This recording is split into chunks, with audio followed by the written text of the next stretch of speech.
Bismillahirrahmanirrahim. Nous allons poursuivre notre itinéraire sacré pour découvrir les perles de Sunna que le prophète Mohammed, Allah toute la bénédiction et tout le salut nous avait laissé depuis quelques décennies. Aujourd'hui, nous allons traiter le hadith d'Abu Huraira qu'Allah l'agrée, qui relate que le messager d'Allah sur lui la paix et le salut a dit: certes, Allah exalté soit-il est bon et n'accepte que ce qui est bon, et certes Allah a ordonné aux croyants ce qu'il a ordonné aux messagers. Aux messagers, mangez de ce qui est pur et au vrai pieusement. Certes, je suis parfaitement connaisseur de ce que vous faites. Il a également dit: ô vous qui croyez, mangez des choses licites et pures dont nous vous avons gratifié. Ensuite, le messager d'Allah sur lui la paix et le salut évoqua un homme qui effectue un long voyage. Tout est épouriffé et couvert de poussière. Il lève les mains au ciel et dit: ô Seigneur, tandis que son alimentation est illicite, sa boisson est illicite et qu'il a été nourri de l'illicite, comment celui-ci pourrait-il être exaucé? Explication du hadith.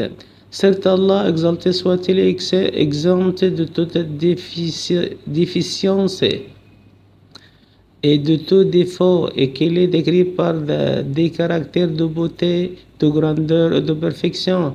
On ne peut donc pas se rapprocher de lui par une dépense ou une aumône qui provient d'une chose illicite et d'une chose ambiguë ou bien d'une nourriture objecte.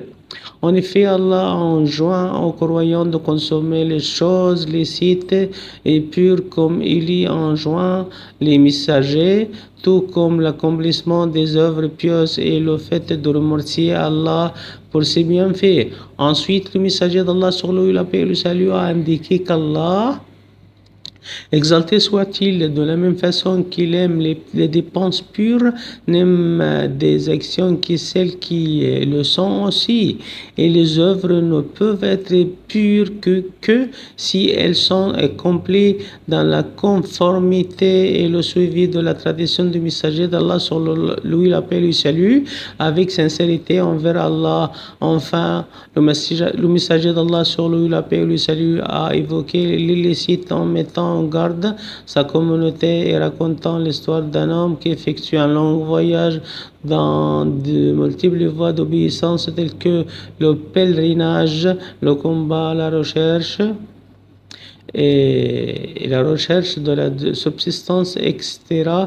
et pourrifié et couvert de poussière à cause de son long voyage dans l'obéissance d'Allah. Cet homme lève alors les mains au ciel en invoquant Allah avec insistance et humilité, mais malgré cela, il est improbable que ses demandes soient exaucées, étant donné que ses revenus sont illicites, de même que sa nourriture et sa boisson proviennent de l'illicite.